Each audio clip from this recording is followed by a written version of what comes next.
Hello and welcome to today's video. As you can probably tell from my voice, I've caught another cold, so excuse any coughing and or throat clearing during the video.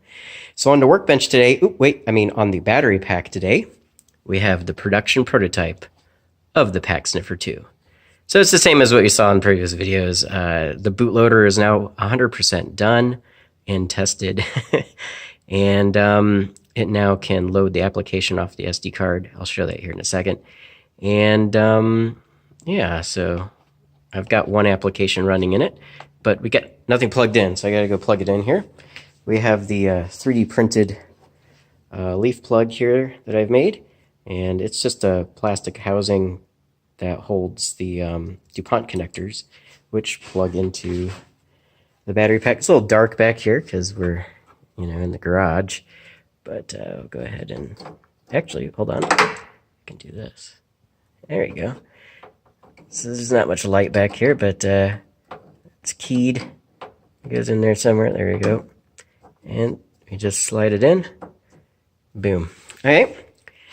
So turn off the light because it'll probably blind everything. But so go ahead and fire up the Pack Sniffer 2, and you'll see it's going to run through the flash bootloader. There's no SD card in it, so we're going to launch the program.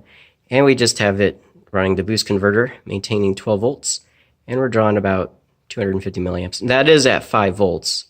There's nothing else hooked up. And to show that it is actually real, I'm going to plug in the BMS. So we're going to start drawing 12 volts from here to power up the the battery management system here. And you can see when I plug this in, if we can get it here one-handed, the current will go up. So we're now pulling about 350 milliamps or so. So the BMS is coming online and it's starting its balancing and doing its things. But what we're going to do is we want to read out the battery pack. But we don't have that application. So what we can do is grab the SD card, which, I hid it right here. And let's see if we can get that in there while holding the cell phone. So if we find where that goes, and there we go. Okay, so we've got that in there now, and we'll go ahead and power cycle it. Oh, wait, focus. There you go. So kill power, turn it back on. Now we're going to go into the bootloader. We found an SD card this time. Checking for firmware update. Oh, there's one available.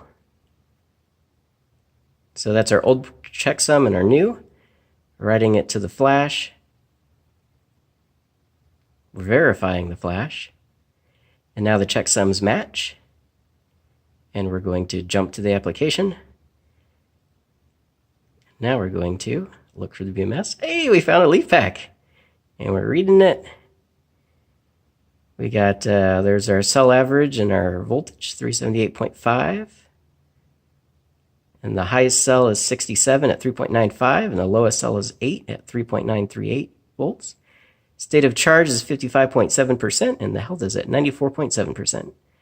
And then we're going to just show all the cells like we used to do before. And yeah, this pack's in pretty good balance. It's just been sitting here. You're supposed to store them when you're not using them around 50%, so that's what I've done. And yeah, it's been sitting here. So while that goes through all of those cells, you can see the other battery packs here that will eventually make it into the truck once I get all this Pack Sniffer stuff done, because I'm actually going to use this for part of the truck. So it is actually making progress. Yeah, excuse me. So what I'm going to do now is, yeah, it's just going to scan through all the cells. I guess we can let it reboot here. So here, I'll just do this. So if I power cycle it, let me turn it back on here. So it's going to pop up, and there's it's going to say it found the SD card again, and it's going to check for firmware update. And of course, that's the same one that it had. So it says, oh, the checksums match. And then we're going to go ahead and just jump to the application, and then we're going to read the battery pack again. So yeah, not that exciting.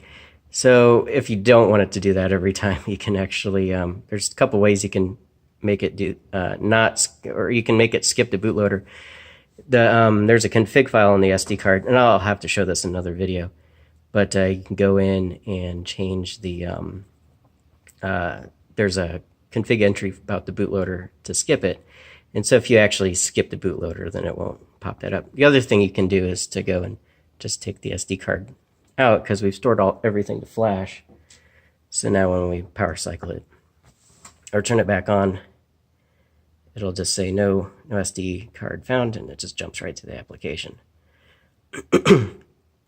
So that's kind of cool. There's a few config options on there right now. The bootloader supports very rudimentary ones. Mostly deals with skipping the bootloader, dimming. If you, I have it on max brightness right now, but you can change the dimming value, either a fixed PWM, or you can attach it to one of the A to D channels, A to D 1 or 2, which are the two that are external. They come out on this connector. So you could do dimming. And you can set like thresholds, so day-night mode and all that kind of stuff. And then trying to think what else is in there. Oh, all the filters for the A to D converters and the monitors and things like that. And yeah, I think there's a few more basic things in there, but it's not much for the bootloader configuration. But for the actual configuration, which I haven't written yet, but that'll allow this. This has all the hardware to turn on and off the contactors inside the battery, and then it can obviously monitor the cells. And then if it gets out of range, we can open up the cells and all those thresholds. So if you set your high voltage and your low voltage for each cell warning and things like that, you can make it kick out the contactors and report errors and warnings and things like that. It'll be pretty cool when it's done. But anyways, yeah, this video has been pretty long, and I'm starting to lose my voice. So anyways, thanks for watching. Bye. Oh, it found it again. Oh my gosh, it's amazing.